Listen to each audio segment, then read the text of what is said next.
waking up in a new world, 25-year-old Shingo Ichinomiya realizes that he is in the body of a 6-year-old. Retaining memories of his stressful life working at a firm company, Shingo learns that the person he is occupying is Wendelin von Benno Baumeister, the 8th son of a poor noble family living in the countryside. Awoken to his bizarre situation, Wendelin strives to change his financial and social status for the better. His newly discovered great magical aptitude may prove to be just what he needs to achieve that goal. The scene opens with a young boy named Wendelin. He uses his powerful magic to clear rocks from a field. The supervisor, Roderick, instructs the workers to get to work, and they all cheer in unison. A yellow-haired boy commends Wendelin's magic, and two workers discuss how unbelievable it is that the Count's magic is being used for development. Wendelin tries to leave, but Roderick shows him another piece of land to flatten, leaving him shocked. After a long day's work, Wendelin returns to his castle using magic and is welcomed home by a group of young girls. Just then, Elise walks in and offers him tea, noticing that he looks tired. Wendelin tells her that Roderick works him too hard, and one of the girls observes that Wendelin and Roderick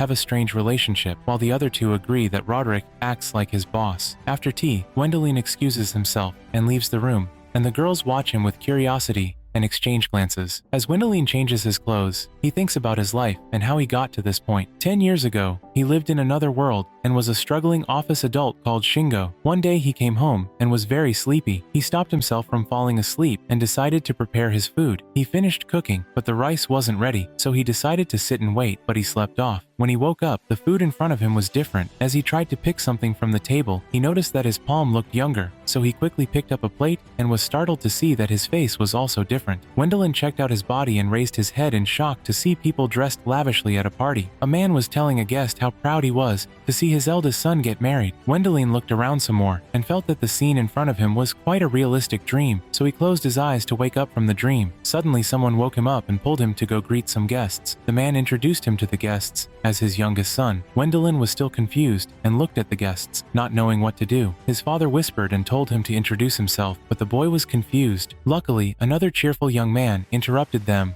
and introduced himself as Eric. He thanked them for coming to his elder brother, Kurt's wedding. He then introduced them to his younger brother, Wendelin von Benno Baumeister. Wendelin joined Eric and bowed his head, realizing he was Wendelin. Kurt's wife asked him if she could call him, well, and he awkwardly agreed. Later on, Eric handed him a drink. Wendelin asked him what they were celebrating, and Eric told him that it was their brother Kurt's wedding to Amelie, the second daughter of Sir Meinbach. Eric explained that their father was having trouble finding a wife for Kurt, but he was able to get him married to the daughter of a noble. Wendelin wondered if they were also nobles, and Eric told him that the Baumeister were nobles. While he was alone, Wendelin looked around and was grateful he could read and understand the language, and he also thought that if they could throw a lavish party like this, that meant they were loaded. He also thought that he was the third son. Wendelin was excited about his new life as he prepared to enjoy the lavish life of a noble's son. The next morning, the family gathered to have breakfast. Wendelin observed the food in front of him and realized that something was amiss. He had meat for dinner the previous night, but now he was having dry bread and watery soup. As he glanced around the castle,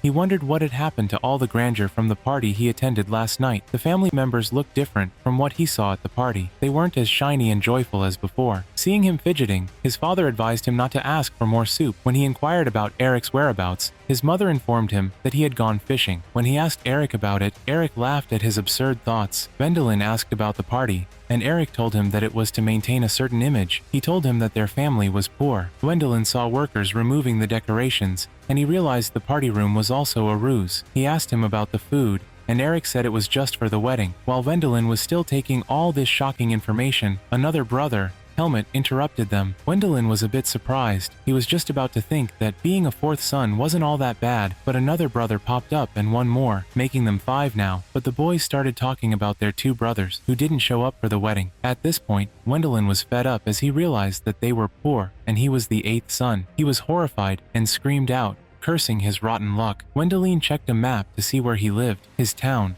the Baumeister Night Dome, was so far away from civilization and behind a huge mountain. He then looked around and thought about his situation, getting sad all over again. Wendelin saw his 3 brothers leaving and raced toward them. He asked why they were leaving, and the boys explained that poor nobles can't afford to divide lands, so all of it goes to Kurt. They told him that they gave up their rights for money, which meant they would lose the title of nobles. Their second brother, Herman, had already married into a noble family in case anything happened to Kurt, so the rest of them decided to move to the capital and start a new life. The boys told Wendelin that they would learn to read and write and take exams to become soldiers or adventurers. Eric patted him on the head and told him not to goof around too much. The boys left, waving goodbye to the family. Wendelin resolved to better himself, but that plan was also not looking good as he searched for a book or two to read. His house had a library, but all the books were either love poems or novels. As he tried to put the books back, a box fell off the shelf. He picked up the note in it, and it was an instructional manual for the magical aptitude crystal ball. Wendelin scoffed at the idea of magic, but after thinking about it,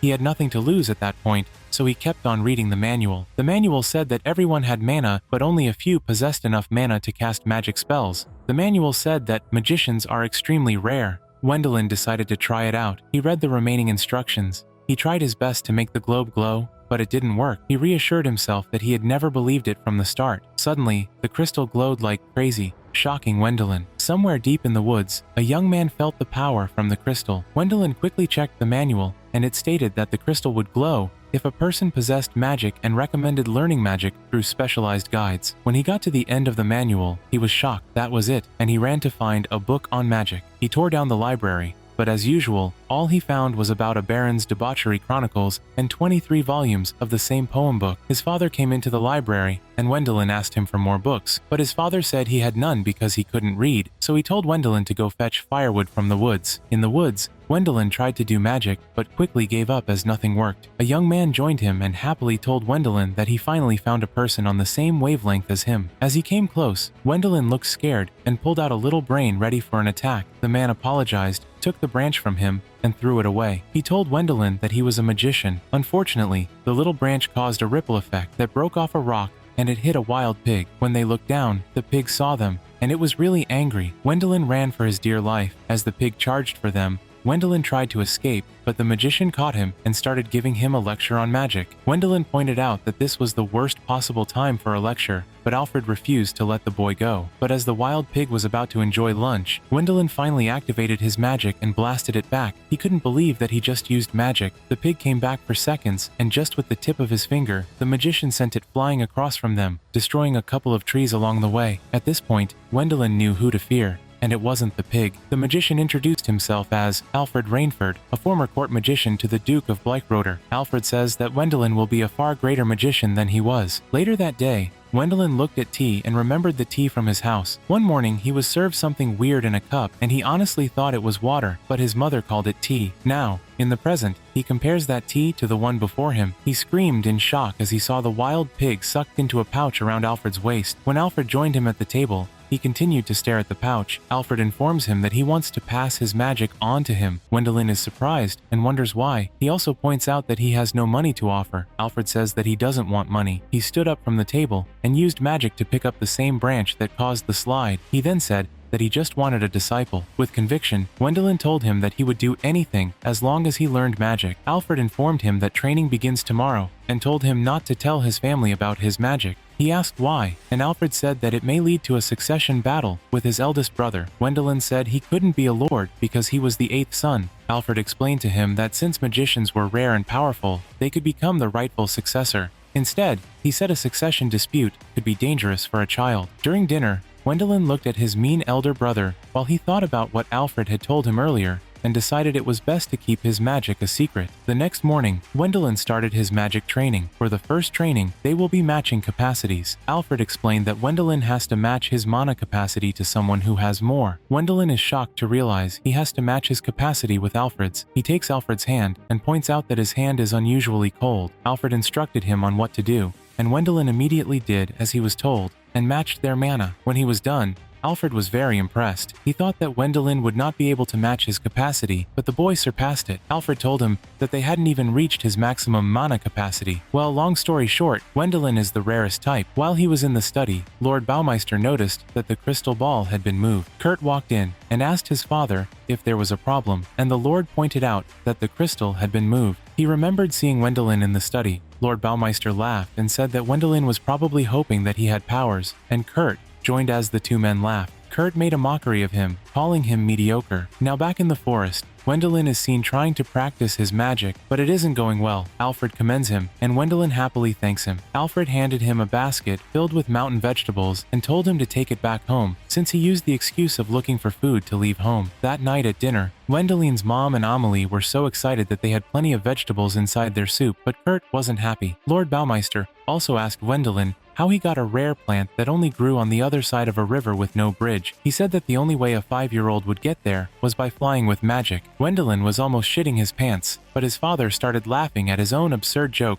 and the whole family joined in. Kurt was not buying the act. He knew something was up with the boy. The following day, Alfred was flying in the sky with Gwendolyn in his arms. The lesson for the day was tracking magic. Alfred gave him instructions, and he immediately tracked a bird, and then used his magic and a stone to bring it down. After practice, they sat by a fire to enjoy their catch. Alfred saw Gwendolyn spraying some sort of spice on his meat and asked about it. Gwendolyn said it was called wasabi, and he found some very deep inside the forest. He offered it to him, and was very shocked when Alfred poured a huge portion of it on his meat and ate it with a smile on his face. Wasabi is considered a bit spicy, so eating that amount with a smile is crazy. He told Gwendolyn not to go too deep into the forest anymore. The enchanted forest is home to monsters. He said the forest was also home to some very rare plants. Some people are tempted to enter and never make it back. He ate more wasabi-covered meat, surprising Gwendolyn even more. While practicing his magic again, Gwendolyn told Alfred that Kurt was growing suspicious and watching him. Alfred informed him that Kurt may have caught on and was afraid he might lose his inheritance. He asked Gwendolyn his thoughts on being a lord, and Gwendolyn said that being a lord sounds like a pain in the buttocks and is not worth causing trouble with Kurt. He loses his focus, and the puddle of water he was practicing with falls. Alfred brings it back up with his magic. Gwendolyn sadly says that there is nothing else he wants to do, so Alfred suggests that he should be an adventurer. He tells Gwendolyn that he used to be one. He says that Gwendolyn has what it takes to enjoy what the wide world has to offer. Gwendolyn liked the idea and considered it. Meanwhile, something sinister was going on with Alfred, and he strained to keep it under control. Later that night, Gwendolyn informed his family that he had decided to leave home once he turned 12 to enroll in the Adventurers Academy. His mom felt sad, but Kurt was over the moon. Gwendolyn was shocked to hear that his family had no money for his enrollment. The next morning, Alfred found him a solution. He showed him a merchant town, Reichberg, where even children could join guilds and sell what they gathered. Gwendolyn was happy that he could earn money for his tuition. Alfred informed him that the town is far away, so he must learn flight magic, and once he masters it, he can travel faster. Alfred picked him up and flew into the sky. Gwendolyn started shouting. When he picked up the speed, Alfred took him high and showed him the world that awaited him. That night, while Alfred was alone, the sinister power tried to take over, but he resisted it. The next day, Alfred told Gwendolyn that his training would end tomorrow. He was shocked and tried to make up several excuses to stop Alfred, but it didn't work. He tried to bug him, but Alfred sternly stopped him. During dinner, Lord Baumeister mentioned that a whispering dead man was spotted in the woods. They are undead creatures that have retained their cognitive abilities. They look like humans, but are just corpses. After a while, their bodies grow cold and their senses stop functioning. They also have very pale skin, and after a few years, they become zombies, eating humans to satisfy their hunger. After his father's explanation, Gwendolyn remembered that Alfred fit the description. Gwendolyn quickly flew to the forest to find his master. He found Alfred and told him that a monster was in the woods, so he had to leave, but Alfred refused to leave with him. From the way Gwendolyn spoke, Alfred knew he had already figured it out. He confessed that he was the Whispering Dead, but Gwendolyn didn't want to believe him.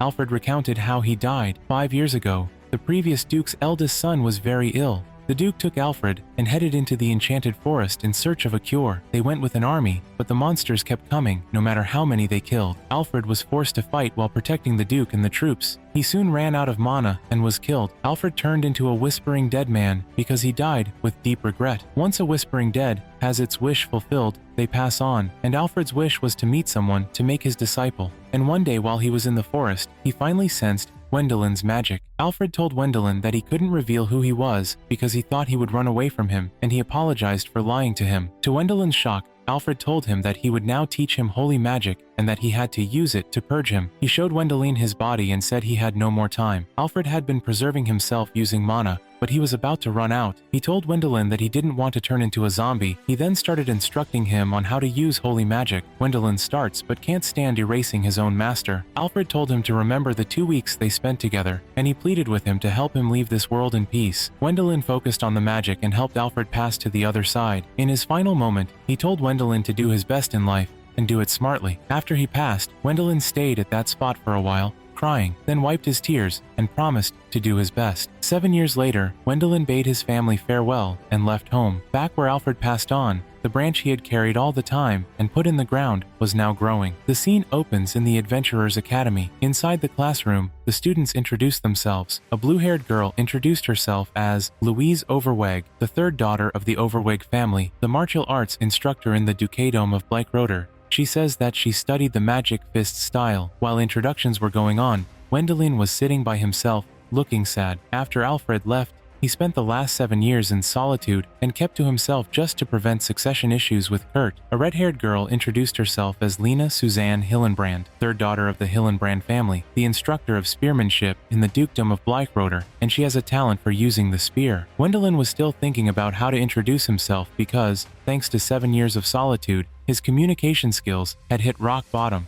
He cheered himself up and said he must make friends. The teacher called his attention, and Wendelin cheerfully introduced himself and told his classmates to call him, well, but the students just gave him weird looks, making him embarrassed. The class Wendelin ended up in was a scholarship class. The teacher shares a document with them and says that they will start practicing in groups next month, so each student is required to join a party. Wendelin looks worried because he sucks at group activities. Up next, Wendelin, as usual, eats alone, looking frustrated because no one is even trying to sit at the table with him. At another table, Lena and Louise are looking at him, and Lena mentions that he is the only magician in this year's class. Louise tells her that Wendelin's magic is already on par with that of top-class adventurers. A yellow-haired boy, Erwin von Arnim, the fifth son of Arnim Knightdom, joins them and adds that there was a rumor that the magic instructor decided that there was nothing more to teach Wendelin. It turns out the reason no one was approaching Wendelin was because they were intimidated by him. The whole class wanted him at their party.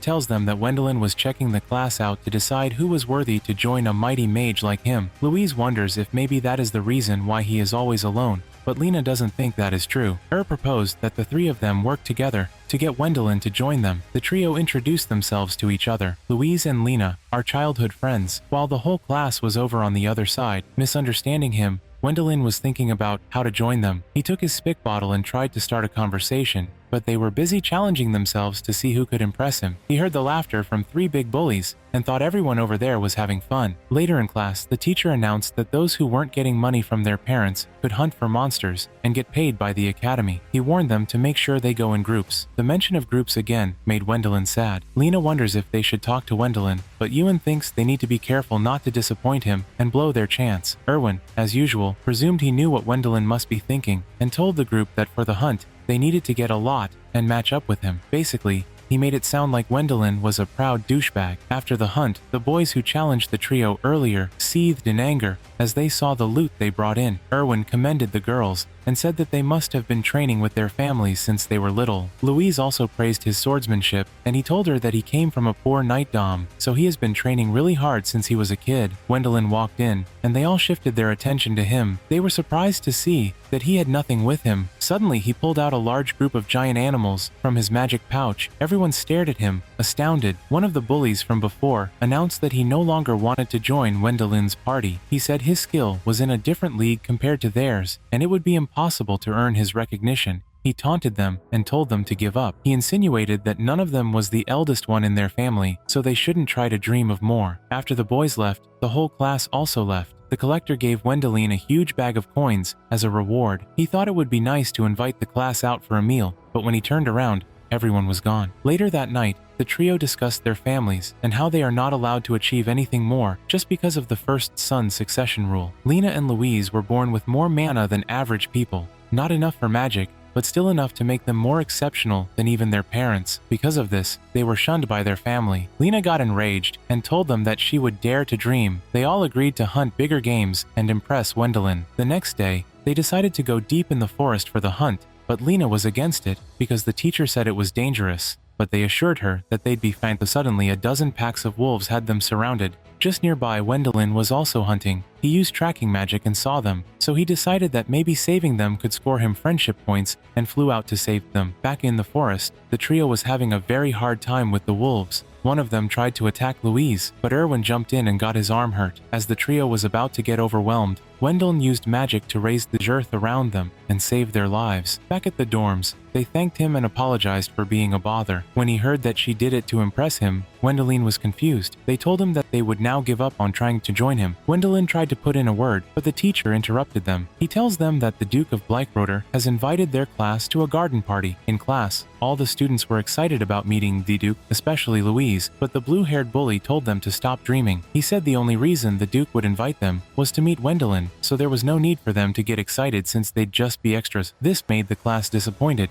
and they glared at Wendelin, but Louise didn't care. She was going to try to get the Duke to like her. She said they needed to go shopping for party outfits. The bully was still trying to get their spirits down, but they glared at him and happily agreed that they still had a chance. The trio continued chattering about the outfits, while Wendelin watched them happily, wishing he could be friends with them. On the day of the garden party, the students looked at the Dookie, hoping he would notice them, not Wendelin, though he just saw the guy for the first time, and impressing powerful people wasn't his thing. The Duke started to walk towards them, and the trio got so nervous, but Lena decided to try her luck. She tried to talk to the Duke, but he walked right past her to Wendelin. The bullies laughed at them, and this made them a bit disappointed. Duke Bleichroder introduced himself to Wendelin, and he did the same. The Duke pointed out that it was a surprise to see a Baumeister at an event like this because they never come out, and the other nobles find it a bit disrespectful. Wendelin apologized on his family's behalf and told the Duke that due to their financial situation, traveling would not be possible. The Duke invited him to talk in private, and to everyone's shock, Wendelin asked if he could bring his party members Lena Erwina and Louise, and he agreed. Inside the castle, the Duke introduced him to his court magician, Brantag Ringstad. Wendelin was shocked to find out that Brantag was Alfred's teacher. Brantag recounted that he could always feel Alfred's magic, but 7 years ago, the magic disappeared, and he remembered that Alfred always wanted a disciple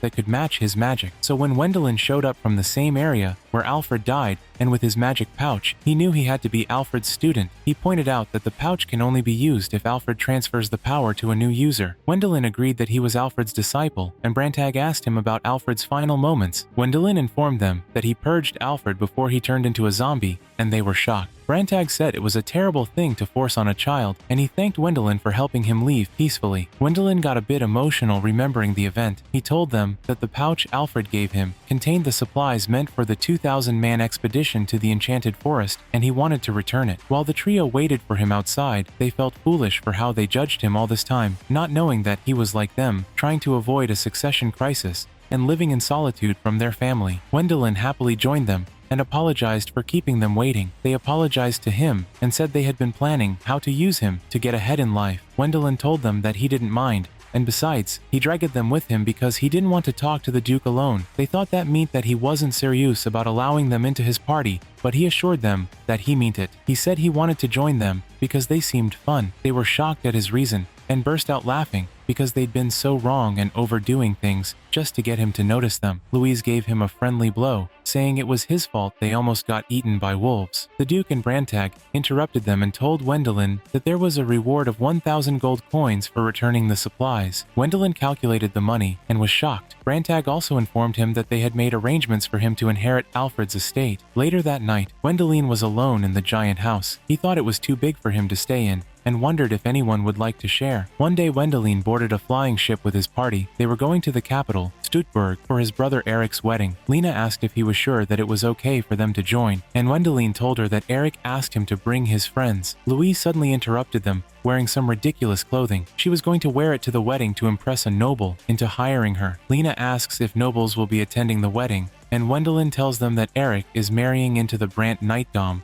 so there'll probably be nobles there. Louise got excited and tried to move in her dress, but she tripped and noticed Erwin holding a bar and shaking in fear. He didn't trust a ship flying in the sky. Brantag showed up already tipsy from drinking and assured him that the magic airship would not fall from the sky. Lena asked Wendelin why Brantag was there, and he said that the man had business in the capital, so he tagged along with them. The duo continued to look at the guidebook for the capital. Brantag felt something in the sky. Erwin was just getting settled when Brantag said that the ship might fall if it got attacked by a huge dragon. And just then, an undead dragon appeared from the clouds. Inside the ship, the passengers were getting restless, but the captain assured them that they'd be fine since Brantag a powerful mage, was also traveling on the ship. Later on, the crew is shocked to learn that Brantag can't use holy magic, and that is the only thing that can purge the undead. He suggests that Wendelin take care of it. Wendelin tried to avoid it, but once Brantag mentioned that Alfred would have handled it with a smile, he decided to do it. Brantag said he would protect the ship while Wendelin fights the dragon. Immediately after he stepped out of the ship, the dragon poured undead fire on him. But thankfully, Wendelin quickly protected himself. Brantag built a magic barrier around the ship, while Wendelin's friends cheered him on. Wendelin quickly purged the dragon with holy magic. After struggling for a while, the dragon's bones disintegrated. Wendelin stood there, staring at it. He looked back at the ship to see Brantag gesturing towards his pouch. He quickly remembered that he told him to get the bones, since they would be worth a lot of money in the capital. So he gathered the bones inside his magic pouch. After the fight, everyone on the ship was celebrating. Wendelin told Brantag that he was happy they'd make it to the capital, because he wanted to go shopping. A man interrupted him and said it might be difficult for him to go shopping. Brantag was surprised to see him. He introduced the man as Aruterio, one of his partners, when they were still adventurers. Aruterio was now the head of a huge merchant company in the capital. Wendelin asked what he meant about the shopping, but Aruterio told him that he would understand once in the capital. The next morning, while everyone on the ship was still wasted from the party, Wendelin and his party looked down excitedly as the capital came into sight. The ship landed, and they happily chatted about going to do some shopping, but Brantag excused himself and escaped because he knew what came next. They turned around in surprise to see an entourage waiting for them. The captain bowed to greet Wendelin and showed him a golden carriage, saying the king wanted to meet him. When they reached the palace, his friends ditched him and took the carriage to his brothers. Inside the palace, he was surprised by the extravagant welcome and noticed that the king was very young. To honor his achievement, the king made him a baronet. Wendelin stared at the king in shock, and Aruterio reminded him to say the pledge that he taught him. Wendelin quickly mouthed the pledge, and when he was done, it finally dawned on him that he was now a lord. He was also bestowed with the twin dragon medal. Brantag and the rest of the party were already at Eric's house. Brantag informed them Wendelin was going to get a noble rank. Eric couldn't believe that his brother was now higher than their father in rank.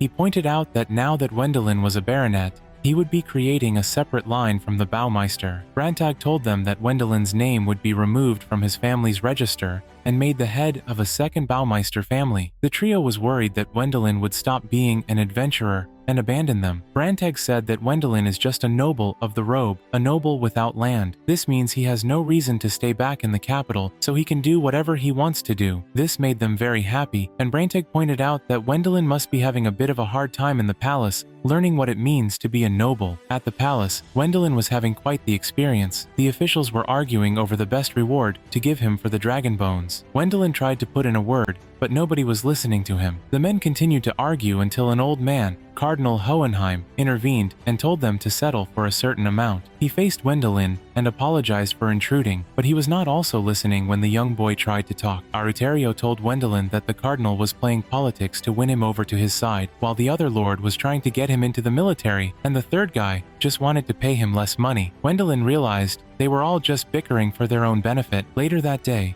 as he left the palace worn out, more people tried to curry his favor. Aruterio told him that the man showing off was trying to become his retainer. Wendelin was surprised, and Aruterio pointed out that he had just become a noble and got a medal that no one had earned in over 2 centuries, so he should get ready for people to start swarming around him. Wendelin was already tired, just thinking about how his life was about to get chaotic. He realized that was what Aruterio meant on the ship when he said that shopping may become impossible for him. The following day, he arrived at his brother's wedding to see them looking sad. Apparently, the stage meant for the Baumeister family's gift to the bride was empty. The boys said that Kurt sent them a letter saying he couldn't afford money for gifts. He told them to handle it on their own. The brothers pointed out that they were low-paid guards and couldn't afford the gift. Wendelin suggested that they just buy flowers, but his brothers told him that a wedding gift was a symbol of status for the nobles, so it had to be something extravagant. Lena said if they left the stage empty, it would be an insult to the Duke of Bleichroder. Wendelin is surprised and asks why. His brother explained that their family falls under Bleichroder, and if any of the lords needed money for a wedding gift, the Duke was supposed to lend it to them. So now that there are no wedding gifts, it would make people think that the Duke refused to lend them money. Even though it was their family's fault for not asking, the Duke would still look bad. The groom looked so worried, so Wendelin offered to pay for the gifts. The wedding went on without a hitch, and Wendelin bought some pretty expensive gifts. As he celebrated happily for his brother, Wendelin thought to himself that being a noble was such a hassle. As he sat under a tree still sighing, Aruterio joined him and tried to cheer him up. Wendelin had requested that he help him find a type of fermented rice, komikoji, for him, and Aruterio finally found it. Wendelin was so excited. That night, he teleported his friends back to his mansion and dragged them inside to help him make his specialty, miso. Wendelin had been trying to make it for a long time, but he couldn't get it to taste right. But now that he found some komikoji, he was hoping to get it right. When they finished preparing it, Wendelin used magic to ferment it because he couldn't wait a whole year for the process. The next morning, back at his brother's house, he used it to prepare soup for everyone. They tasted the soup, and it was so delicious. Wendelin drank his soup happily, feeling very satisfied. At the cardinal's house, he informs his granddaughter that he has found a husband for her. The cardinal invited Wendelin for baptism. After the baptism, he thanked him for baptizing him and presented the cardinal with a gift. As they were discussing his granddaughter joining them, she introduced herself as Elise Katarina von Hohenheim. After introducing himself, Wendelin noticed that Elise possessed magic. The cardinal said she only had healing magic. Wendelin found it incredible. The cardinal explained that Elise has been called Saint Hohenheim since she was a child. She worked in the church to help wounded people. Wendelin wondered if she was planning to become a clergyman, but the cardinal said he was going to marry her off as a normal girl. He pointed out that the girl was beautiful, which meant that there must be people clamoring to marry her. Then he made a joke about joining the race for her hand. He continued with the discussion, thinking that they were still joking about it, and painted a whole picture leading up to their marriage. When he was done, he started laughing, but no one was laughing with him. And that was when the cardinal informed him that he would get engaged to Elise. Later on, the butler commended the cardinal for securing the marriage of Elisa with the hero. Although he was worried about Duke Blake Roder and Wendelin's family,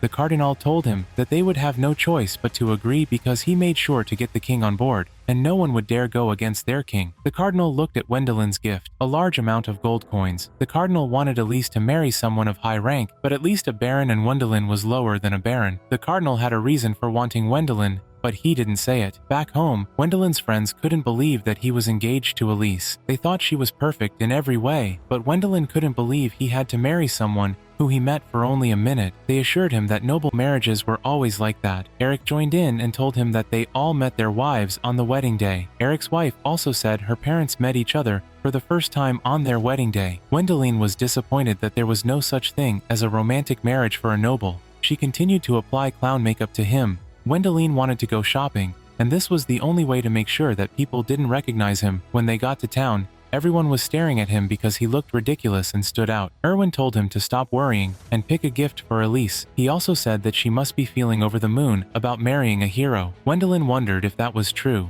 He had never met her in private. As he walked through the market, he saw the guy who was always hounding him, and he hid his face. But Erwin reminded him that nobody could tell due to the disguise. To their shock, the guy called out his name and ran towards them. He said he recognized him from his teeth, and immediately the crowd went wild as they gathered around. Wendelin quickly used magic to teleport them out. Back home, Eric tries to get the makeup off of a frustrated Wendelin. Eric suggests that he hire a retainer to help him turn the rest down. Erwin jokingly suggested that Wendelin hire him as a retainer, and to his surprise, Wendelin immediately gave him the job. Wendelin took out the gift he bought for Elise and told them he was going out.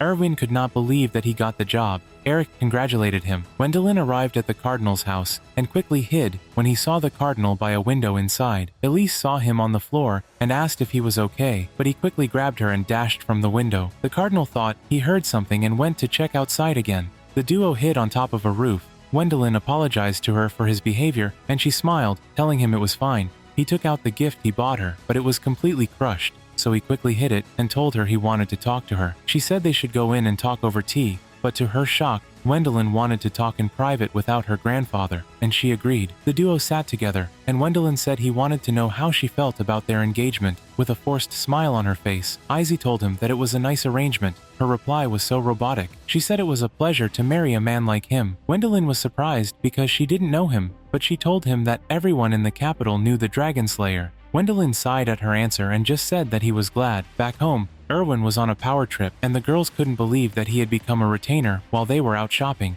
They also wanted to become Wendelin's retainer. Erwin was having a good time at their expense. He told them that he would put in a good word for them, and told them that he always wanted to have juniors. The girls were furious, and Louise told Lena that they needed to come up with a plan since they didn't want to become his subordinates. Erwin happily hops off to help Eric and his wife in the kitchen. Lena notices the duo, and suddenly gets an idea of a position that would make sure they are above Erwin. She told Lena that they needed to marry Wendelin, but Lena reminded her that Elise was already his wife, and Louise said they could become his concubines then. The two girls belonged to a military retainer family, so they couldn't become a noble's official wives, but they were still allowed to become concubines. As the duo was discussing, Gwendolyn walked and announced that he was home, and Louise told Lena that they needed to start Operation Concubine Seduction immediately. As Gwendolyn was sitting trying to rest, Louise started dancing funny. Gwendolyn just stared at her in surprise and left when he heard that dinner was ready. Since Phase 1 failed, Lena moved on to Phase 2. She was cutting up a new dress she bought to make some seductive wear. Lena admired her resolve, but she felt sad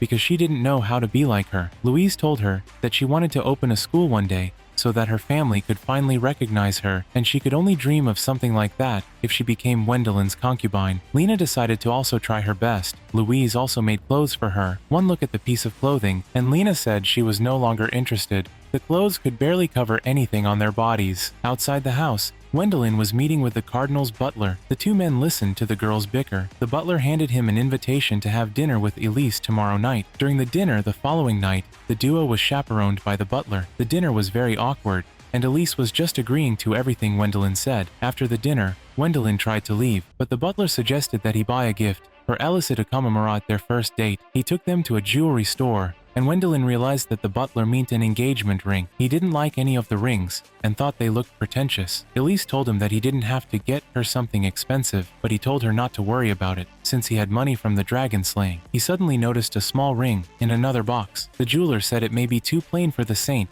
but Gwendolyn thought it was perfect for Elise, but he was shocked to learn that it was 300 times more expensive than the other flashy ones. The jeweler said it was because it had a magic stone on it. Gwendolyn still tried to look cool and bought it. On the ride back home, Elise pointed out that he must have bought her the magic ring since it was capable of storing great magic power so that she could be useful to him in the future. Gwendolyn assured her that he only bought the ring because he thought it would look good on her. Elise was surprised at his reasoning. He told her that he has been feeling a lot of pressure to look tough in front of everyone and live up to the Dragon Slayer's name, but the truth is that he's not that brave. He told her that it must have been hard to live as a saint all her life. He grabbed her hand and poured magic into the ring, and it shot up beautiful lights inside the carriage. Later, the butler gave the cardinal a report about the dinner. He told the cardinal that he couldn't get a reading on the boy's mind. He said that most people treated Elise as Saint Hohenheim, but Gwendolyn treated her like she was just another ordinary person. Inside her room, Elise looked at her ring and smiled. While the cardinal was worried about what Gwendolyn might be thinking, the young man was at home, thinking about how awesome it would have been to pair the seafood they had for dinner with soy sauce. While they were having a snack, Erwin asked the girls about Operation Concubine Seduction. The girls said they decided to take it slow and continue once they got back to the academy since the summer break was almost over. Erwin agreed it was a good idea, and besides, Elise kept him busy in the capital. They are shocked when she walks through the door. They inform her that Gwendolyn was summoned to the castle. She said she actually came to chat with them because she wanted to know what kind of man Gwendolyn was. At the palace, the king told Brantag and Gwendolyn to slay a dragon. Gwendolyn was shocked, but he immediately accepted, no questions asked. Later on, a captain briefed them that an ancient dragon was blocking a land that they needed to develop and resolve the food shortages in the capital. Only magicians can withstand a dragon's breath. The king informed them that a third magician would be assisting them. Immediately, the doors flew open, and a very loud man walked in. He seemed to be an old friend of Brantag. Gwendolyn found him very intimidating, and the guy kept hitting his shoulder as he talked. He bowed to the king and swore that they would head out immediately to take care of the dragon. Gwendolyn was shocked that they had to leave at once. The man continued to boast while showing off his power. Gwendolyn told Brantag that the man looked more like a warrior than a magician. Brantag told him that the man was the palace magician, Armstrong. Next up, the trio is flying to the dragon's nest with Armstrong ahead of them. Gwendolyn pointed out that Armstrong is fast. Armstrong announced that they'd be stopping by the military garrison at the border first to plan a strategy before heading out to slay the dragon. Back home, Eric informs the trio that Gwendolyn and the troops will be staying at the front line for a while. They have been tasked with exterminating the monsters around the area as well, because without the dragon, the smaller monsters would attack nearby towns. Lena was surprised because such a mission is usually given to landed nobles with an actual army. Eric told them that the palace chose Gwendolyn for this mission because they didn't want to lose the lands they acquired by giving them some as a reward. And since he is a noble of the robe, they can just give him money instead. Outside the house, more men wanting to join Gwendolyn's army were waiting. Eric told Erwin that since Gwendolyn is absent, he has to take over as commander and gather an army for him. Erwin got scared and told them that he couldn't be a commander. Eric promised to help him out, and the girls also tried to cheer him on, although they were enjoying this since he made so much noise about being a retainer. Lena was still worried that the men outside may not be a proper army for Wendelin, but Eric said they were reliable because some were seeking glory, while others had something they wanted to prove. Erwin led the men to the border to join the fight. At the moment, Erwin and Lena were nervous about their first battle. Louise was putting up a strong face act because when someone barged into their tent, she screamed in fear, but it was only Elise. She told them that the king ordered priests, who could use healing magic, to join the campaign. She asked for Wendelin, and they told her that he was going to be camping near the dragon's den. Elise was so worried. The next morning, the mages were in front of the dragon's den, and as usual, Armstrong was too loud. He woke the dragon up. The dragon growled at them so hard that Wendelin screamed, looking like a Chucky doll. Armstrong immediately activated his magic armor and started attacking the dragon. Wendelin found his power so impressive. Brantag told him that the armor was stronger than a magic barrier. He told Wendelin to get ready. He says that Armstrong's armor consumes magic quickly, which is why he is focusing on weakening the dragon so that Wendelin can finish it up. Armstrong gave the signal, and Wendelin used his magic to kill it swiftly. Back in the garrison, the trio invited Elise to join them for breakfast, and Erwin told her all about Wendelin's miso balls. They taught her how to turn the balls into miso soup. She tries it and says that it is delicious. The trio started to bicker with each other, and Elise watched them with a smile on her face. A messenger interrupted them and informed them that the dragon was dead, making them very happy. Back at the den, Wendelin collects the dragon into his pouch. He says he heard that there will be no reward for this mission, and Armstrong tells him they can't do anything about it since they were told to do it as part of their obligations as nobles. Brantag told him that the dragon's parts would fetch a lot of money. Armstrong told him that the real mission starts now, but Wendelin tried to dismiss it since they just needed to take care of weaker monsters. Brantag told him that the scariest part of monster hunting was what killed Alfred. That is when Wendelin realized that he meant numbers. Even the weakest monsters are dangerous when there are too many of them. The hunting had already started, and a large number of injured soldiers were trooping in. The healing priests also ran out of magic, and only Elise's magic remained. The soldiers were so thankful they had her with them. More soldiers came in. They said the front line was in chaos and the magicians were the only reason they were still alive, but their magic might run out soon. Elise was worried about Wendelin. By morning, her magic had also run out, so she started using the magic in her ring. By nightfall, Elise was worn out and was trying to rest, but a soldier interrupted her. He brought her news about Wendelin and said that he was safe. He continued talking about how Wendelin was a hero and had been fighting on the front lines. This made Elise sad, as she remembered that Wendelin was unhappy about having to live up to the people's expectations of him as a hero. She wanted to cry, but she forced a smile and then walked away. Elise continued to work hard till the next morning.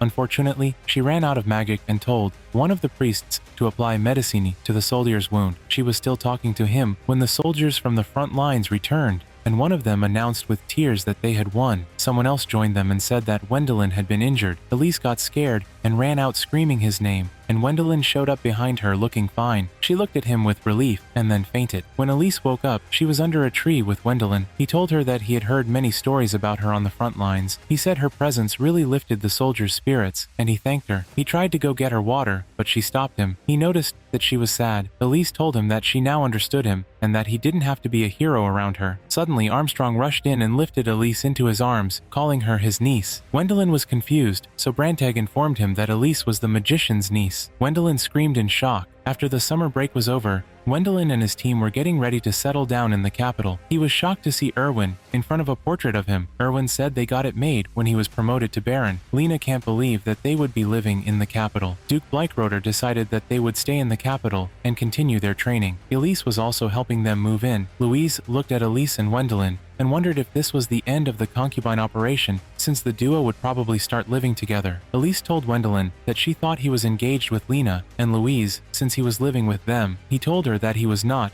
and asked how she felt about concubines. Elise smiled and told him that she was fine with it, and he gave her a weird smile. He was shocked when the two girls quickly shouted that they also wanted to be his concubines. He looked at Elise, and she gestured that it was fine, so he agreed. Louise was over the moon happy. 6 months later, Wendelin's brother, Helmut, is getting married into a knightdom. Paul and Eric told Wendelin that the only reason people want to marry into the Baumeister family is because they want to be in-laws with him. Wendelin is embarrassed and says that it is not true. Paul told him that he had to join the tournament, Eric explains that it is a martial arts tournament hosted by the kingdom every 3 years. All nobles have to participate in it, at least once. Gwendolyn tells them that he will join the mage division. Eric pointed out that there are only swordsmanship, spearmanship, archery, and hand-to-hand combat. He also adds that the use of any form of magic is banned. He must fight in the tournament strictly with skill. Gwendolyn was disappointed and wished they had a kitchen knife division. Up next, Lena, Louise, and Erwin are seen training. Erwin can't keep up with the girls because their stamina is enhanced with magic. He complains about it and tells them that he is done. They continue to discuss and see Gwendolyn flying above them. Erwin is fed up with seeing everyone living an easy life with magic, and he runs off while complaining. Now back in their castle, Brantag informs Lena and Louise that they must perform in the tournaments. He tells them that they only need to get through the preliminaries because losing in the first round will only bring shame to Gwendolyn. The duo immediately leaves to go to practice. Brantag asked Erwin why he wasn't joining them, and Erwin told him that he had nothing to lose if he was defeated. Brantag points out that he can be removed from his party. Erwin was shocked. He told Brantag that Gwendolyn was not like that. Brantag points out that it is only natural to let something unuseful go. He told him that during his time, he swapped out party members who were not useful to him. That night, as they enjoyed dinner, Gwendolyn informed them that the winner of the past 2 tournaments, Warren, the commander of the Royal Knights, is withdrawing from the tournament, so they may have a bit of a fighting chance. The news made them very happy. Gwendolyn asked them if Elise could join the party. Lena and Louise loved the idea, but Erwin felt that his position may be threatened. Gwendolyn noticed that he was quiet and asked if he was okay with it. Erwin agreed. The girls are surprised that Gwendolyn is invested in the tournament. He tells them that he doesn't want to embarrass himself, so he is taking it seriously. Erwin announces that he is going to win the tournament. The following day, Erwin trains diligently, while Lena and Louise can't keep up with him because they are training without magic enhancement. Gwendolyn is failing terribly in all his training. The trio continued to train late into the evening, but Gwendolyn was fed up already. The next morning, Erwin was still training. He was already bleeding from his hand, but he ignored it and continued. The girls watched him practice and agreed that he might actually win. Later that day, Gwendolyn informed them that the king refused to let Warren withdraw, so he was back in the tournament, which killed Erwin's spirit. That night, he slumped on his bed, feeling pretty down. The girls came to call him for practice, but he refused to go. He told them that Warren's skills were unmatched, which is why he rose to commander, despite being the 3rd son of lesser nobility. The girls tried to cheer him on, but Erwin snapped at them and said they wouldn't understand how he felt since their bodies had magic in them. The girls left him to be alone, and Erwin continued to feel pretty shy. The next morning, he saw Gwendolyn alone and decided to talk to him about securing his place at the party. After pleading his case, he noticed that the boy had been sleeping all along. Erwin woke him up, and Gwendolyn thought he was Elise. Erwin teased him a bit. Gwendolyn told him that Elise had been feeling anxious after joining the group because she was worried that she might hinder them one day. She never had any fighting experience like them, and she has also been going out early in the morning to practice. Erwin realized that he had been self-centered and did not notice that his friends were all struggling. He excitedly told Gwendolyn that he was going to win the tournament. While the girls were out training, Erwin apologized to them, and they all continued to train together. On the day of the tournament, Armstrong secured seats in the arena where the finals would be conducted. He looked at the bunch behind him and hoped that they would at least make it through the preliminaries. Elise brought them lunch boxes. Brantag told them to head to the preliminary arena. Gwendolyn was standing in the corner sleeping and hit his head against the wall, waking him up immediately. Armstrong told them to come back here if they lost. Gwendolyn was the first one up, and the crowd cheered his name, but he was shocked to see that he was against Warren. Gwendolyn decided he couldn't win, but he must at least put up a fight. Immediately after the bell sounded, Warren defeated him. He didn't even see him coming. Gwendolyn returned to calmly drink tea, and Armstrong made fun of him. Brantag hoped the others wouldn't come back as fast as Gwendolyn did. Erwin defeated his opponent swiftly. Lena also had no problem winning the first round. Louise also won hers, but a little while later, she returned and informed them that she had lost in the semi-final round of the preliminaries. Brantag commended her for getting that far, because she fought without her magic fist. Elise used magic to heal Louise. For the final round of the preliminaries, Lena was facing Roderick, the guy who hounded Gwendolyn to make him a retainer. Roderick was so happy and hoped that Gwendolyn was watching him fight. Lena did not stand a chance against him because he was too fast. She returned and informed them that she lost against Roderick, although she learned a lot about him. He was raised in a merchant family, so he is good with accounting. She was still talking, but noticed that Gwendolyn was sleeping and not listening to her. Elise told them that he stayed up all night to make those lunch boxes that she gave them. Erwin won all his matches and had one more before proceeding to the finals, but his injured arm caught up with him, and his next opponent was Warren. The girls helped him patch up his arms, and the referee told him to forfeit the match, but Irvin refused. Louise said that Brantag was feeling a bit bad for saying those harsh words to him before. Irwin said that Brantag was actually right, and without magic, he was not a suitable member of the party. They showed him the lunchbox that Wendelin made for them. They told him that he was trying to cheer them up, so he stayed up all night making them. After the girls ended their speech, Irwin was even more pumped up. Lena was shocked and told him the speech was to make him give up, not push him further. Irwin told them that Wendelin would become a laughingstock if a party member ran from a fight. Long story short, the guy lost. But Warren became his mentor, and also Lena's mentor. Louise also took Wendelin with her to meet her mentor for training, and to his greatest shock, it was the extremely over-the-top, loud guy, Armstrong. The scene jumps to 3 years later, and Lord Baumeister is gradually handing over the affairs of the town to Kurt. When the aide brought the tax collection report, he told him that he had fully entrusted it to Kurt. Amelie and her 2 sons joined them on the field, and informed Kurt that he had a visitor at the mansion. He got angry when he heard that it was news about Wendelin. The visitor gave Kurt a letter from Head Auditor Ruckner, the younger brother of Lord Commissioner Ruckner, one of Wendelin's supporters. Kurt threw the letter to Amelie. He thought it was another offer for him to join Wendelin's new family line. Amelie opened the letter and informed him that Wendelin had died while exploring the ancient ruins. Now let's go back to the events that led to the absurd news. After 3 years of training, Wendelin was excited about becoming an adventurer. The team was together discussing their registration and reading the adventurer's manual. Elise noticed that Wendelin was over the moon. Up until now, he had been working for the kingdom, fulfilling his obligations as a noble. In excitement, he said that things would be different now. He was still speaking with such enthusiasm when Brantag interrupted him with news from the king. He gave them a mandatory request to explore some ancient ruins. Wendelin was so disappointed that nothing had changed. Brantag followed them on the mission as a party supervisor, and the team was glad it was him. He told them that 3 years ago, after defeating the dragon, they stumbled on the ruins. The guild sent several people in, but they never came back. So they sent even more experienced adventurers, but those 2 disappeared. So the guild figured that whatever was down there was probably a dragon, which is why they chose Wendelin's group.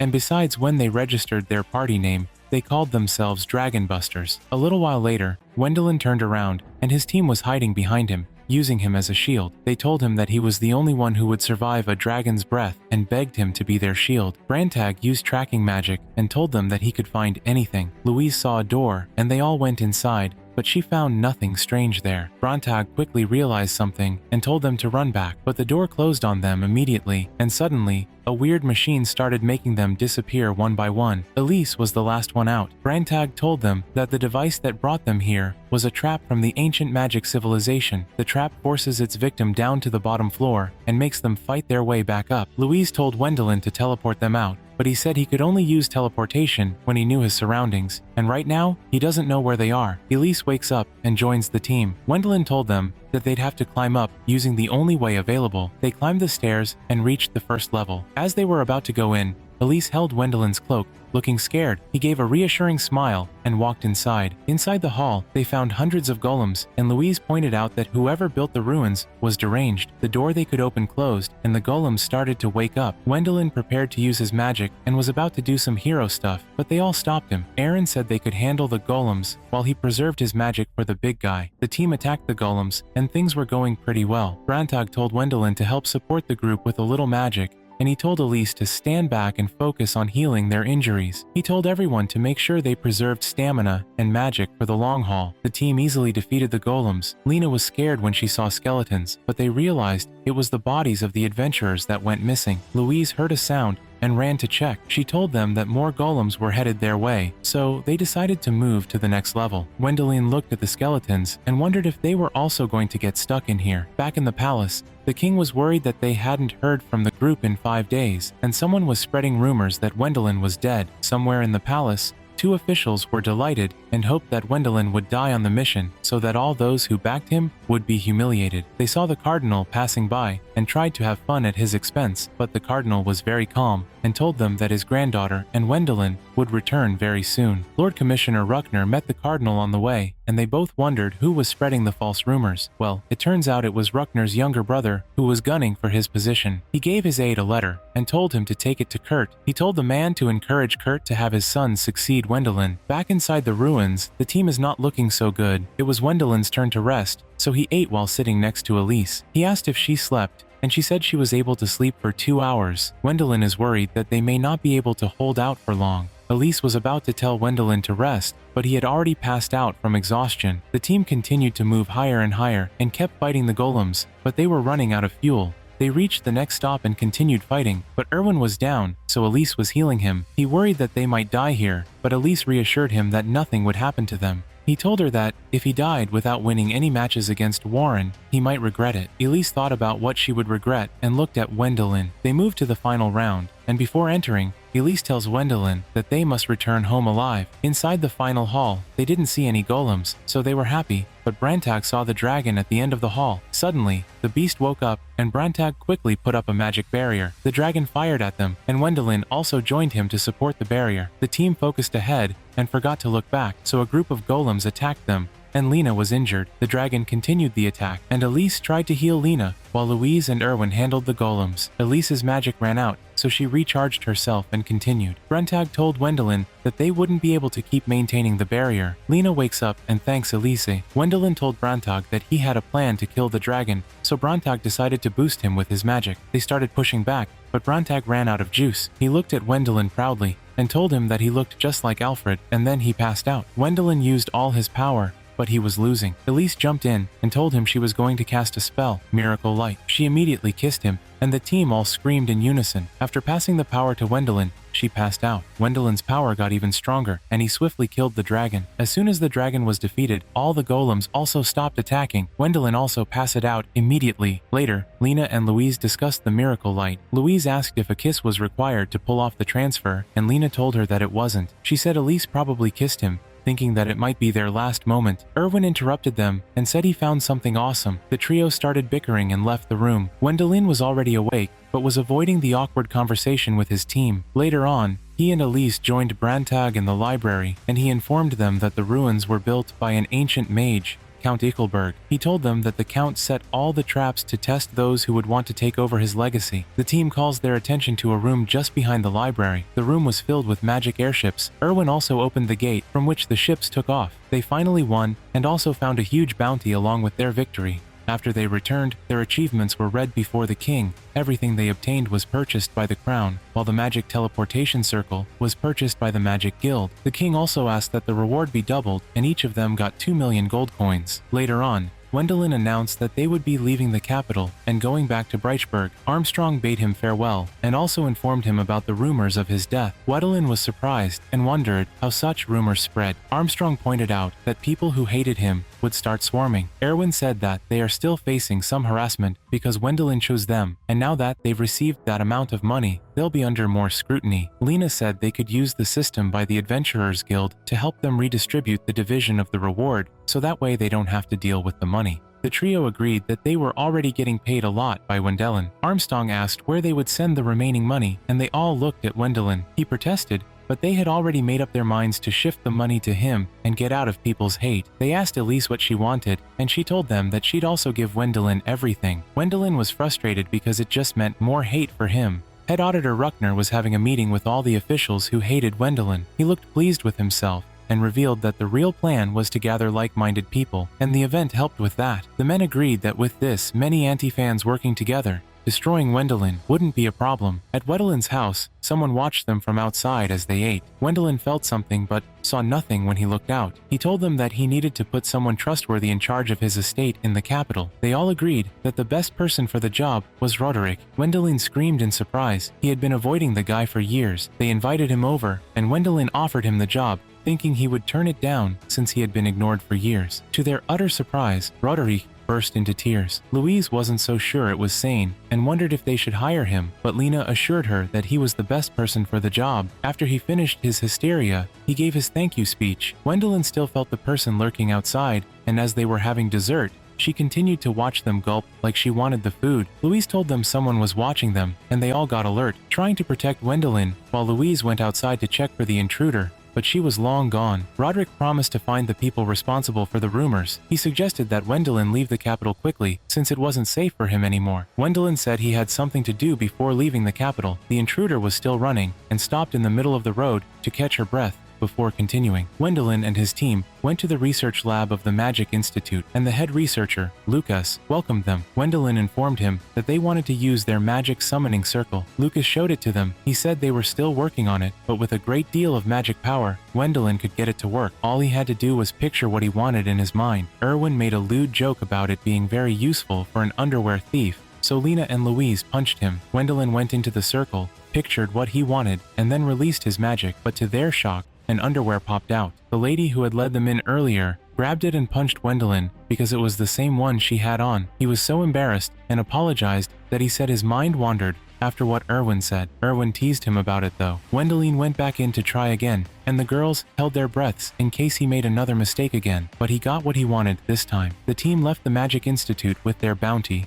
On their way out, they continued to discuss what Gwendolyn had summoned while the girl who was spying on them was close by and watched them from the bush. She could also perceive what was under the truck. Gwendolyn used teleportation to get them home, leaving the girl behind. Roderick finally uncovered who spread the false rumors about Gwendolyn. He hid and spied on Ruckner's house and saw the officials leaving. Back at his mansion, Gwendolyn was having a farewell party, and he invited everyone who had helped him since he arrived in the capital, including Duke Bleichroder. Louise was surprised to see him, and Lena told her that Gwendolyn invited him since they'd be under his care in Breichberg, so he teleported him to the capital. Armstrong was impressed by the guest list and commended Gwendolyn for playing his cards right, but Brantag didn't like some of the people invited, as they were mainly people who wanted to use the boy for their own benefit. Gwendolyn and Elise presented the guests with one of the dishes he used to have when he lived in modern Japan. He informed them that he caught the tuna using the magic circle and paired it with soy sauce that he fermented for 3 years. The guests didn't know what it was, so he explained it and taught them how to eat it. The guests tasted it and found it very delicious. The girl outside was getting fed up watching them eat. Roderick informed Gwendolyn about his findings, and Gwendolyn wondered what Ruckner's brother wanted with him. Roderick informed him that the brothers were not on good terms with each other, so he wanted to use him to remove his brother from his post. Roderick also informed him that a messenger was sent to his home to meet with Kurt. He said the messenger left 2 days ago. Gwendolyn couldn't believe that he was being dragged into a sibling dispute. Roderick informed him that he had already made plans to keep the head auditor busy for a while. At Ruckner's residence, he is informed that someone spread a rumor in town that he conspired to kill Gwendolyn in the ruins. Ruckner's wife also informed him that he had been summoned by the king. At the party, Roderick told Gwendolyn about his plan to counter a rumor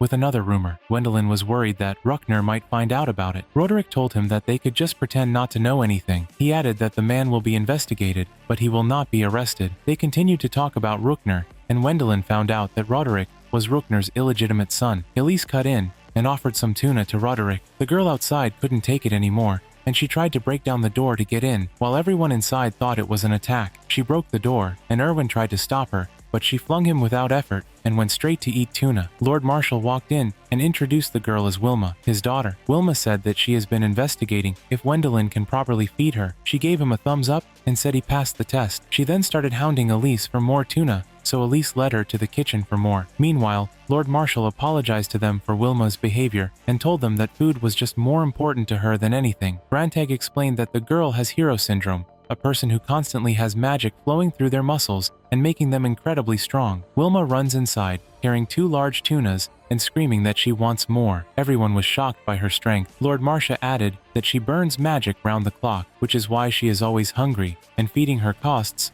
a whole lot of money. Louise and Lena found Wilma so cute and were willing to do anything for her. Lord Marshall then tried to get Gwendolyn to take Wilma with him as his bodyguard, or marry her as a concubine. Gwendolyn protested and told him that he had no use for a bodyguard since he was going back to being an adventurer. Lord Marshall told him that he was going to exterminate monsters. Gwendolyn was confused, so Marshall called the Duke. The Duke wondered how he knew, because they were keeping it under wraps. Gwendolyn asked the Duke about it, and he told him that he had a request for him. And now, the story goes back to when Amelie and Kurt heard the news about Gwendolyn's death. Kurt started laughing when Amelie told him about it. Suddenly she saw someone outside the window and screamed, so Kurt also checked it out and was shocked to see Gwendolyn outside the mansion with the rest of the party. Wilma was also with them. Gwendolyn bowed to greet his brother. Inside the mansion, Brentag and Lord Baumeister were discussing the 2,000 men who died 15 years ago in the Enchanted Forest. Gwendolyn was looking at the watered-down tea and feeling nostalgic. Brantag informed them that the corpses of everyone who died that day became zombies,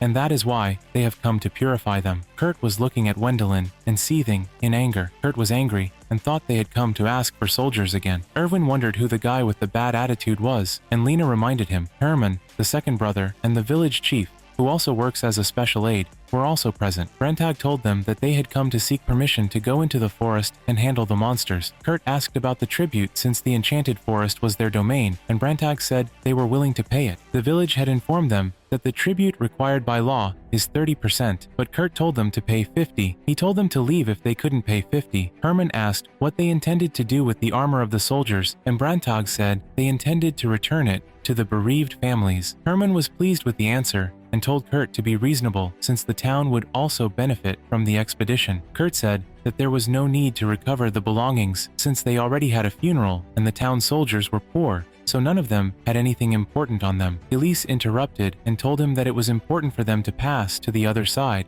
so a proper funeral must be held. She even offered to conduct it, but Kurt rudely asked her to back off and accused her of wanting to take money from the poor people of the town. Erwin was fed up with the horrible attitude and told Kurt off. In response, Kurt insulted Wendelin, and this made Erwin almost throw a punch at him, but Wendelin intervened. With a smile, he dismissed Kurt and asked the actual Sir Baumeister to start the official negotiations. Ouch. Kurt was enraged at the disrespect. Lena told him that they had come to negotiate with the actual Lord Baumeister. Louise also added that Wendelin is a baron, and therefore Kurt must watch his tone. Kurt was furious and was trying to throw in a word or two, but Wilma's stomach grumbled loudly, and she told them she needed food. Later that night, Kurt attended the village meeting. The villagers were glad that Wendelin returned home to help purify their sons who were lost in the battle. Kurt's right-hand man told them that Wendelin was only in town temporarily. Wendelin was having dinner with his team at Herman's house. Wendelin wondered if Kurt always hated him. Herman said Kurt lost all his reasoning when he started hearing all the good news about Wendelin because he was afraid to lose his position as the heir.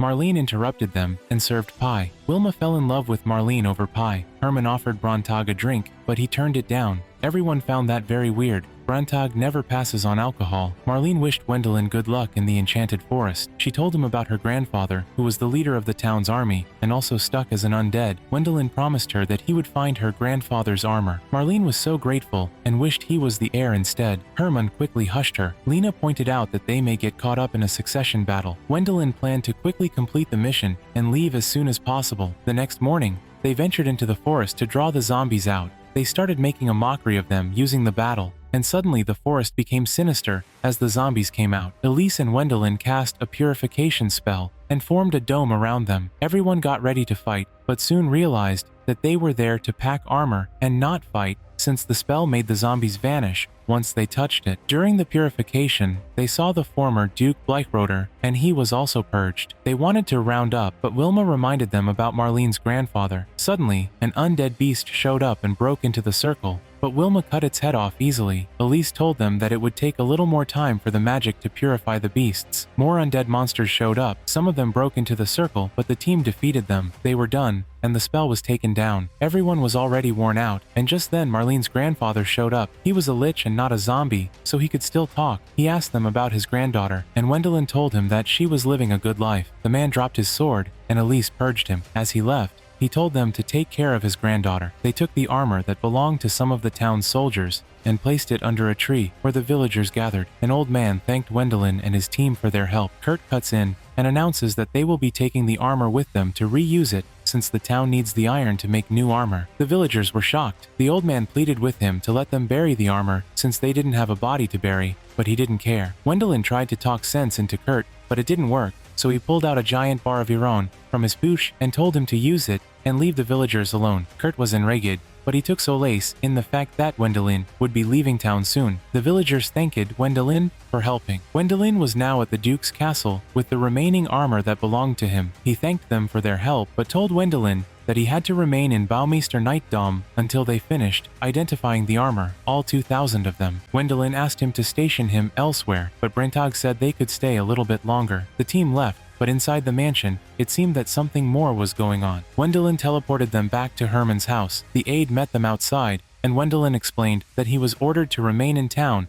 until they were done sorting. The aide asked them to attend the funerals tomorrow. Elise led the funeral the following day because the town's priest was a little too old. The villagers were happy to have a saint help with the funeral, but they were very disappointed in Kurt because he didn't even have the decency to show up. That night they threw a party. An old man offered Wendelin drinks, and he told him to give them to Brantag, but he said that Brantag refused the drink. That is when Wendelin noticed that he had not been himself since they arrived. Just down the street, Amelie and her 2 sons walked in and went to pay their respects. When she was done, Gwendolyn greeted her, and she called him his nickname, but quickly realized it and apologized. Gwendolyn said it was okay for her to call him, well. Her sons asked him to tell them about how he slayed the dragon. Gwendolyn's party staged a show to tell the story. While Lena and Louise bicker about who should play Brantag in the story, Gwendolyn and Amelie talk about her boys for a bit, and then he makes them candy. Brantag leaves, looking at the boys weirdly. Later, they bid farewell to the boys and headed home. The aide approached Gwendolyn as he was about to leave and asked him to become the heir. Gwendolyn was a bit taken aback by the offer, but the aide told him that Kurt was running the town to the ground. Gwendolyn was worried about his freedom as an adventurer, but the aide told him that he could do whatever he wanted and put someone in charge of the land. He also mentioned that he heard about the retainer he had in the capital. Gwendolyn also pointed out that the palace would stop him if he tried to become the heir. The aide told him that the palace and nobles also wanted him to take over. Brantag joined them, and he wondered how the man knew so much about Gwendolyn, including the secret plot by the palace. He told Gwendolyn that it was true that the palace wanted him to take over. Inside the palace, the king was meeting up with the nobles. Brantag recounted that for several years, the crown wanted to develop the large, untapped land in the Baumeister domain, but the nobles of the land had been ordinary people for generations, and now the new heir had a knot loose in his head. But the crown was about to give up when Gwendolyn showed up. They wanted to make him the new lord, but they couldn't do it forcefully so as not to upset other nobles, so they hatched a plot and sent him back home under the pretense of a mission to make Kurt lose his mind and do something that would make him lose his right as the heir. Brantag told him that the Duke knew that if he sent Gwendolyn back home with a purification mission, the villagers would want him to lead them, and that would then cause Kurt to try and kill him. Gwendolyn was worried that Kurt would actually kill him, and that is when he realized that Brantag was sent as a bodyguard. That is why he has refused to drink since they arrived, and he also realized that he kept getting all those monetary rewards for this purpose. Back at home, Gwendolyn discussed the issue with his friends. They wondered why he was not accepting the offer, because usually, he never says no to orders from above. Hermann informed him that he had visitors, and it turned out to be Amalie and her boys. Gwendolyn performed magic tricks for the boys. His friends then realized he was agonizing over the issue because of the boys. Once Gwendolyn becomes the heir, the boys will be stripped of their titles as nobles and even sent out of the land. The aide watched them from a corner. Perhaps he was weary of Amelia trying to sway Gwendolyn. That night during dinner it was awfully quiet. They heard voices outside, and some villagers were trying to start a rebellion. Gwendolyn and Hermann went out to meet them, and the old man, Jürgen, informed him that they were going to meet Lord Baumeister to demand that Gwendolyn become the heir. Hermann told them that Kurt wouldn't allow it, and they would just get punished for bringing it up, but Jürgen and the other men didn't care. He told them that the villagers had been suffering because of Kurt. He gave favorable treatment to those close to him, and then increased the tax to wring out money from poor villagers. They asked Gwendolyn directly, but he told them to give him time to think about it. Jürgen was surprised, since they only took action because someone said that he was leaving town tomorrow. Gwendolyn was surprised,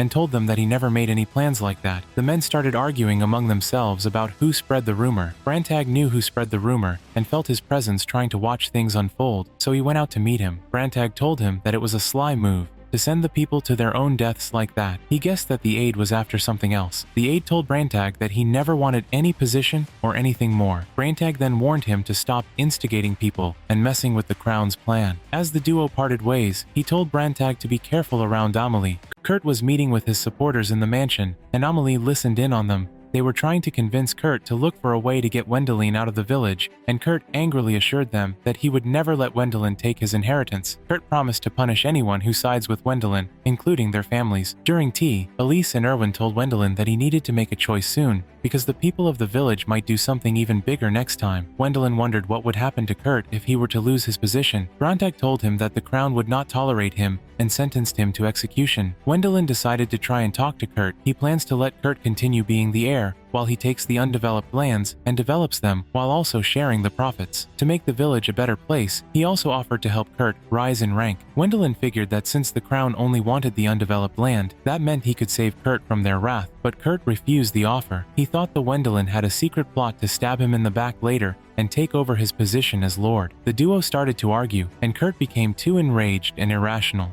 So Gwendolyn decided to leave. He ran into Amelie and her boys. Outside the castle, he discussed what happened with her. Amelie told him that she was actually trying to use him to secure her boys' future. She said that, as a mother, she was willing to do anything for her sons, no matter what anyone thought of her. She went to play with her sons, and Wendelin left with an idea about what he would do next. Later on, as they were all mixing pastry and bickering, Wendelin was giving them instructions on what to do. He informed them that he had decided to become the heir. He said that he might make a lot of enemies down the line, but he was prepared to face them. Wendelin told them that he would be hatching his own plan instead of going with the crown's script. He then asked the team to help him make sure that no one would get hurt during the succession crisis. As he turned around, he saw Eric and Lena still pouring oil into their batter. The duo quickly stopped and, as usual, bickered and blamed each other, while Wilma had grabbed hers and Louise's and was eating it all. Elise told Wendelin that they would always be by his side, and the others also gave him reassuring looks. The following day, they started the operation to make Kurt lose his mind. First, they opened a bazaar in town and started selling wares from the capital at a cheap price, thereby stripping some of Kurt's minions of customers. All the party members were busy manning a stand during the sale. Meanwhile, at the market, Kurt's men were there to watch. Seething with anger, they reported everything to him, and it made him angry. The minions complained that business was bad for them. One of them suggested that they kill Wendelin once and for all. Kurt called him stupid and wondered how he intended to go up against a magician who could even slay a dragon. That night, as 3 of the minions were going home,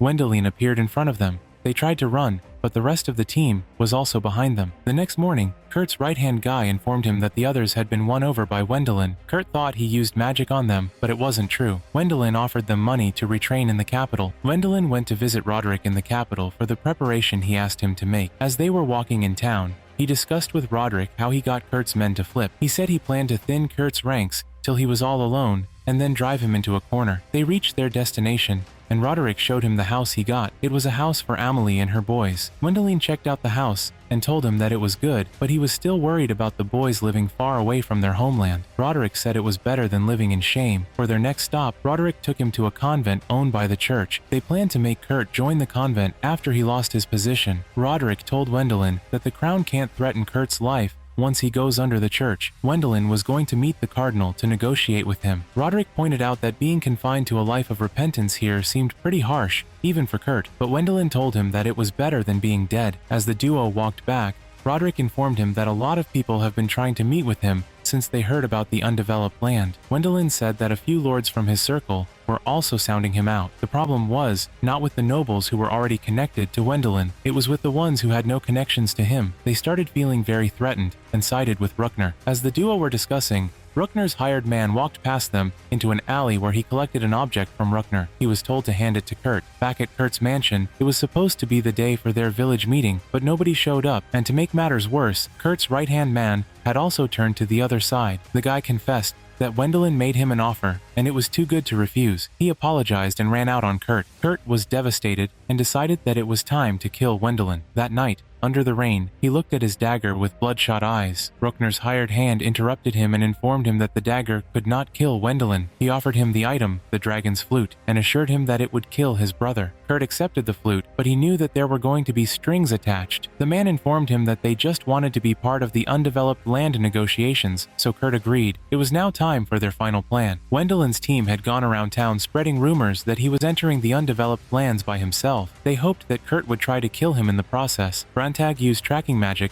and informed them that Kurt was on his way. They were thinking that Kurt was going to come with the hired hand, but were surprised that he was heading toward Wendelin alone. Brantag pointed out that if he was coming alone, it meant that he had found something that could give him a winning chance. The team hid in the forest, while Wendelin acted like he was alone, but he was surprised to find out that Kurt had already uncovered their plans. Kurt called out to them to step out. Kurt started making a mockery of him and then brought out the flute. Brantag was shocked to see the flute. He said it was his first time seeing the legendary dragon's flute. The flute was a mythical magic item from the ancient ruins that could summon dragons in large numbers once it was blown. Brantag told them that once the flute is blown, every single dragon in the Great Reeg Mountains will rush down to answer the call, and Wendelin's power cannot stand against that many dragons at once. They told Kurt that he would also be attacked, but Kurt said that the dragons never attack the one that blows the flute. Wendelin tried to convince him using the villagers, his sons, and Amelie, but the lunatic told him that he could get a new family, and besides, the villagers betrayed him. He planned to remarry and make new babies when everyone was dead. Wendelin realized that Kurt was truly sick and tried to attack him,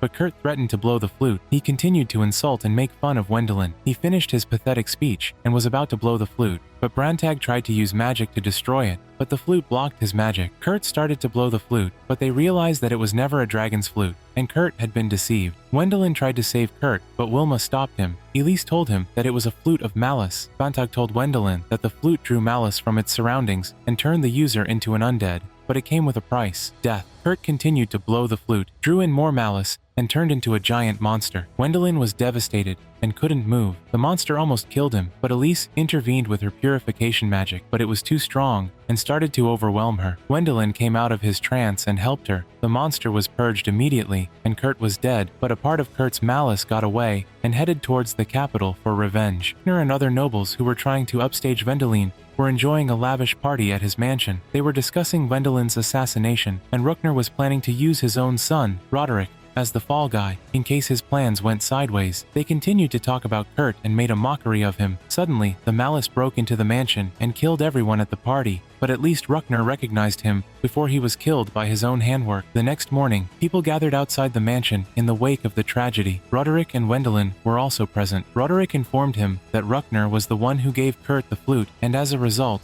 all 12 nobles of the robe, including Ruckner, along with their relatives, died. He added that the priests had already purged the malice that killed them. Wendelin felt all of this was his fault because he couldn't purge his brother at first. Roderick told him that the plan to bring Amalie and the boy may no longer be possible since the rumors about Kurt had spread. They will not be able to live in the capital because people will point fingers at them for being the criminal's family. Amalie and the boys went into hiding in Hermann's mansion. Later, Wendelin discussed Amalie and the boys with Brantag and Armstrong. Brantag was finally back to his bottle. Wendelin was still blaming himself for all the dead people, but Brantag assured him that it was not his fault. Armstrong informed them that he had been investigating how Ruckner acquired the flute, but nothing turned up. Brantag suggested that it might be a ploy by the palace. Wendelin got angry and said he was frustrated by all the secret plots, so he went on to rant for a few minutes about how he was fed up with the nobles. Brantag told him that sometimes he spoke as if he were someone else. He told him to look in the mirror, since he was also a noble. On his way back home, he actually looked at himself in a mirror. During dinner, while everyone was happy and chattering, Elise noticed that Wendelin wasn't happy and was deep in thought. After dinner, the two of them stayed on the balcony to talk. He asked her if she felt like he was out of touch with reality. Elise said that sometimes it felt like Wendelin was far away,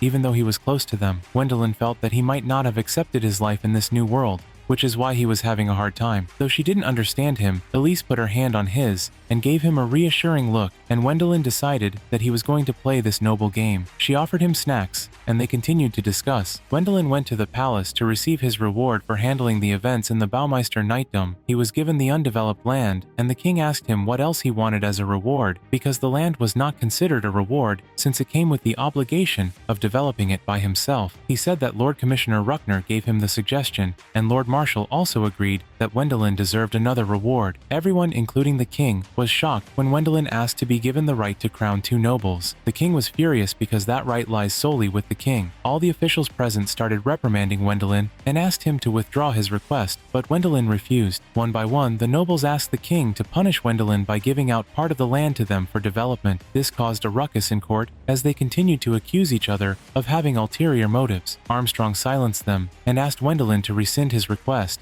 and he started reprimanding him sternly for upsetting the royal court. He then told the king that they must take the land from Wendelin and he should be entrusted with the development. Ruckner agreed and told the king that Armstrong was a powerful magician, so developing the land wouldn't be a problem for him. The king told Armstrong that he was the royal magician and was needed in the capital. Armstrong pointed out that great magic was needed to develop the land. The king told everyone that Wendelin would be the one to develop the land and also bestowed him with the rights to grant 2 titles. Armstrong winked at Wendelin, and the king saw them exchange funny expressions. He made the decree, and Wendelin thanked him. The king smiled and told him that he was starting to behave like a real noble. To everyone's surprise, Wendelin was given the title of Count, which meant he was skipping the Viscount title and going straight up. Wendelin read his pledge and accepted the offer. Outside the court, the king told Armstrong to work on his acting. He already knew that it was all a plot for Wendelin to get the rights to award titles. It turns out Wendelin made a deal with all of them to help him get the rights in exchange for some land. Later on, Wendelin went to see Amalie and informed her that he got the rights to make the boys nobles once they came of age. Amalie was so happy. As Wendelin prepared to leave, she assured him that her boys would understand one day that their father chose his death and that Gwendolyn was not to be blamed for it. As she watched him leave, Amelie happily whispered a thank you to him, and the story goes back to the very beginning, when Gwendolyn was working on the underdeveloped land. Gwendolyn was trying to go take a rest, but Roderick gave him more work. He showed him the plot for the church owned by the cardinal,